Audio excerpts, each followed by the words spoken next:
Hello दोस्तों, तो मैं श्याम मोहन कुमार आज फिर से नए वीडियो के साथ भाज्यता की जांच टेस्ट ऑफ डिविजिबिलिटी के वीडियो लेकर आए हैं। तो देखते रहिए वीडियो के अंत तक। पूरे कॉन्सेप्ट के साथ टेस्ट ऑफ डिविजिबिलिटी भाज्यता की जांच को पढ़ेंगे।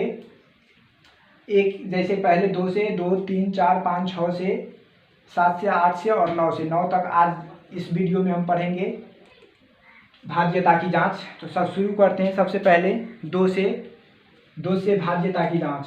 सबसे पहले 2 से विभाजित। तो 2 से विभाजित का नियम है कि यदि किसी संख्या का अंतिम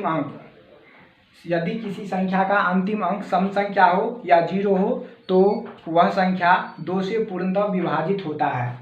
यदि, तो लिख के समझा के हम बताते हैं। यदि किसी संख्या का अंतिम अंक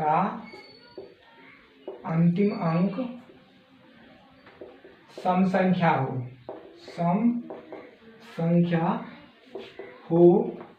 या 0 हो तो वह संख्या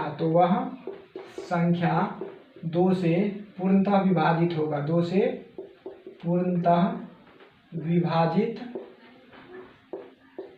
होगा। जैसे मान लीजिए 244 है, 256, 588, 540, यानी जिसके अंतिम संख्या को देखना है। यहाँ अंतिम संख्या 4 है जो कि सम संख्या है, तो ये 2 से विभाजित होगा। ये इसका अंतिम संख्या 6 है तो ये 2 से विभाजित होगा। इसका अंतिम संख्या है 8 तो ये 2 से विभाजित होगा। इसका अंतिम संख्या 0 है तो ये भी 2 से विभाजित होगा। फिर आगे हम पढ़ते हैं 3 से विभाज्यता की जांच। 3 से विभाज्य।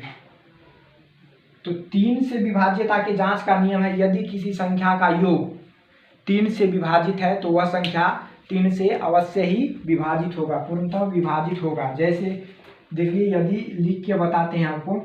यदि किसी संख्या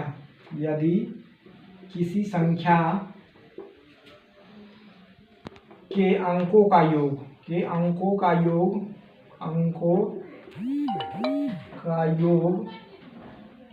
3 से विभाजित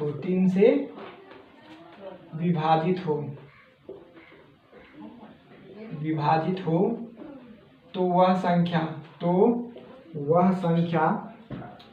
संख्या 3 से पूर्णतः विभाजित होगा। जैसे देख लीजिए, जैसे एक ऐसा संख्या लिखना है जिसका अंक को अगर जोड़े तो वो 3 से विभाजित हो। जैसे मान लेते हैं 81 है,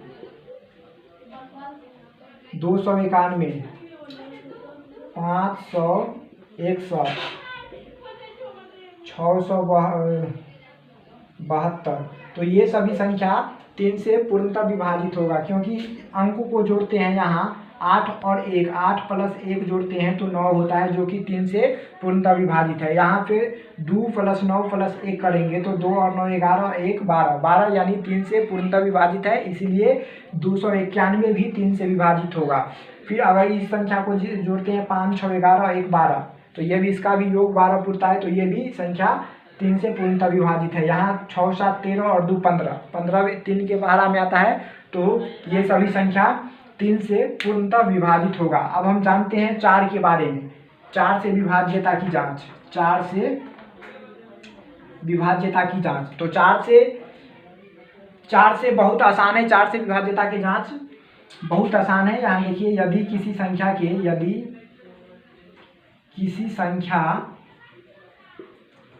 के अंतिम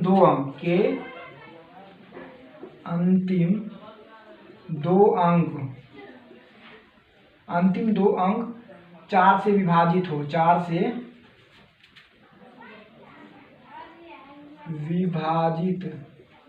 विभाजित हो तो वह संख्या वो एक और इसमें शर्त है 4 से विभाजित, तो इसका अंतिम 2 अंक 4 से विभाजित हो या अंतिम 2 अंक शून्य हो एवं या अंतिम 2 अंक शून्य है, अंतिम 2 अंक शून्य हो या अंतिम 2 शून्य हो, ये भी कह सकते हैं। तो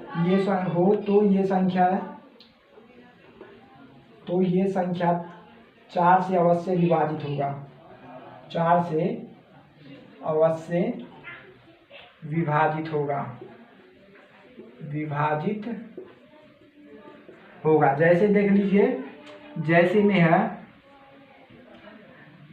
जैसे मान लीजिए 448 में यहाँ तो तीनों अंक, लास्ट का तीनों अंक हो गया 4 से विभाजित, या 4 की जगह हम यहाँ पे 5 भी दे देते हैं, तब पर भी यहाँ 4 से पूर्णतः विभाजित होगा, क्योंकि इसका 2 अंक, लास्ट 2 अंक जो है 4 और 8 48, ये 4 के पारा में आता है, इसलिए 548 भी 4 से पूर्णतः विभाजित होगा। और जैसे 500, ये भी 4 से विभाजित होगा, क्योंकि लास्ट 2 अंक शून्य है या लास्ट में 2 शून्य है, इसीलिए ये संख्या 4 से विभाजित होगा। और जैसे 228 हुआ, तो ये सभी संख्या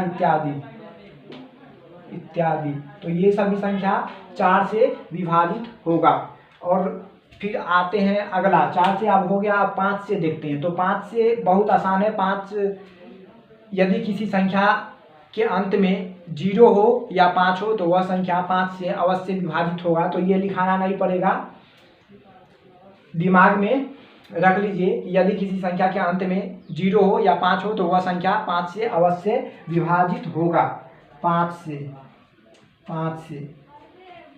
जिसके संख्या में जैसे 220 हुआ, तो इसके लास्ट में 0 है, तो ये संख्या 5 से जरूर विभाजित होगा। और जैसे मान लीजिए 525 है, यानी लास्ट में 5 आया, तो ये सभी संख्या 5 से विभाजित होगा। फिर आते हैं 6 से, 7 से, 8 से और 9 से। अब 3-4 बचा हुआ है, तो ये सभी वो पढ़ लेते हैं।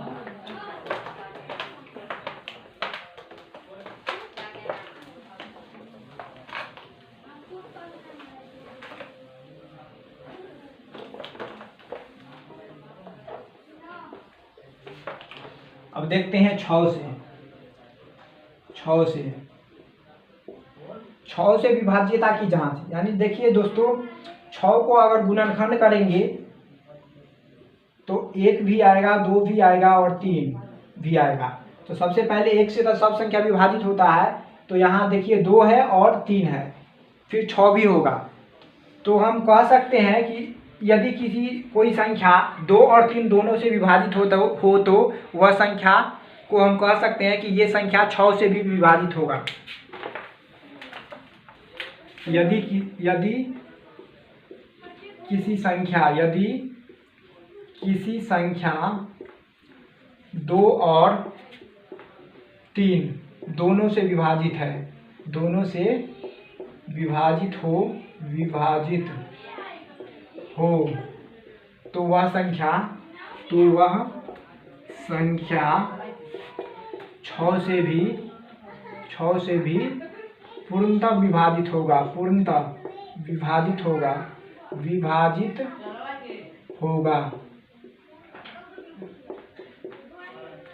दोस्तों, पूर्णतः का मतलब होता है जब भाग देने पर शेषफल शून्य हो, तो उसको पूर्णतः बोला जाता है। अब जैसे मान लीजिए हम कोई संख्या ले लेते हैं, 224 है। जैसे पहला संख्या है, हम ले लिए 224, तो 224 को पहले देखते हैं 3 से विभाजित है कि नहीं। ये 2 से तो विभाजित, ये लास्ट में 4 है सम संख्या, तो 2 से तो विभाजित हो गया, लेकिन इसको अंक को 3 से विभाजित होने के लिए इसका शर्त, 3 से विभाजित का शर्त है कि अंकों का योग 3 से विभाजित हो जाए। इसको अंक को जोड़ेंगे तो 4 2 6 और 2 8 होता है, जो कि 3 से विभाजित नहीं होता है। 2 से विभाजित है लेकिन 3 से विभाजित नहीं है, तो ये संख्या 6 से विभाजित नहीं होगा। और दूसरा संख्या कोई लेते हैं, जैसे मान लीजिए 582 है, तो इसके लास्ट अंक 2 है, तो ये 2 से तो जरूर विभाजित होगा। और फिर दूसरा शब्द को, जैसे 3 से 2 और 3 दोनों से विभाजित होना चाहिए, तो 2 से विभाजित हो गया। अब 3 से देखते हैं विभाजित है कि नहीं, तो अंक को जोड़ते हैं तो 2 8 10 और 5 15, जो कि 3 के पहाड़ा में 15 आता है, 3 से विभाजित है, इसीलिए जब 2 और 3 ये संख्या 2 और 3 दोनों से विभाजित हो गया, इसीलिए ये संख्या 6 से भी विभाजित होगा। और दूसरा संख्या और भी ले सकते हैं, जैसे 822 है, ये भी संख्या 6 से विभाजित होगा, ये 2 से और 3 से दोनों से कटता है, तो ये संख्या 6 से। ऐसे बहुत सारा संख्या है, बहुत सारा संख्या ले सकते हैं जो 2 के पहाड़ा में हो, 2 से विभाजित हो और 3 से विभाजित हो। जब दोनों 2 और 3 दोनों से विभाजित होगा तो हम कह सकते हैं कि ये संख्या 6 से भी विभाजित है। फिर आगे आते हैं 7 से। तो दोस्तों 7 से विभाज्यता की जांच में है कि यदि किसी संख्या 6 के पुनरावृत्ति में हो, 6 के पुनरावृत्ति में हो तो वह संख्या 7 से अवश्य विभाजित होगा। जैसे देखिए दोस्तों, 6 के पुनरावृत्ति का मतलब हो कि कोई भी संख्या 6 बार, जैसे हम 2 लिए तो 2 अगर 6 बार लिखते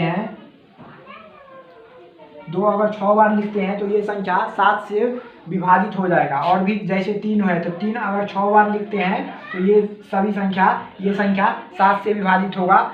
और जैसे 4 भी ले सकते हैं,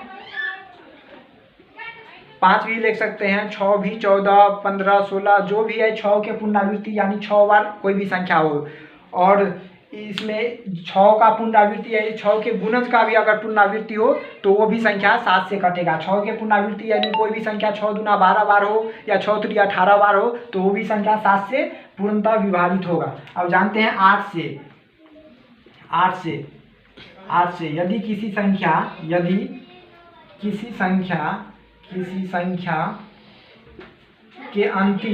के अंतिम 3 अंक 8 से विभाजित हो तो वह संख्या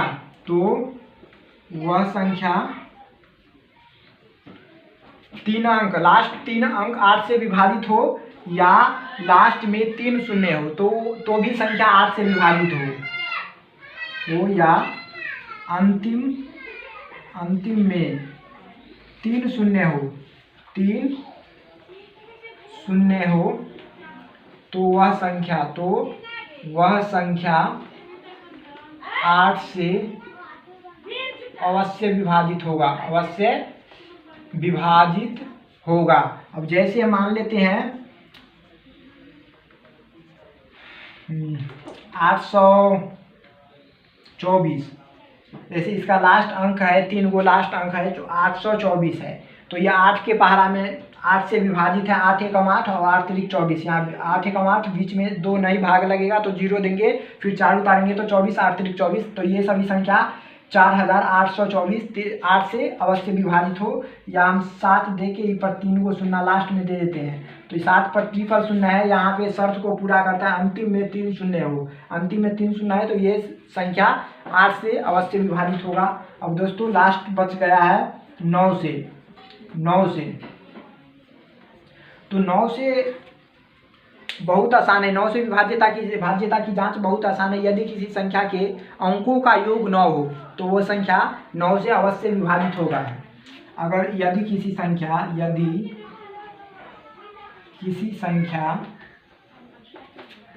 के अंकों का योग 9 हो तो वह संख्या 9 से अवश्य विभाजित होता है। जैसे हम देख लेते हैं, जैसे 702 है, 504 है, 234 है इत्यादि।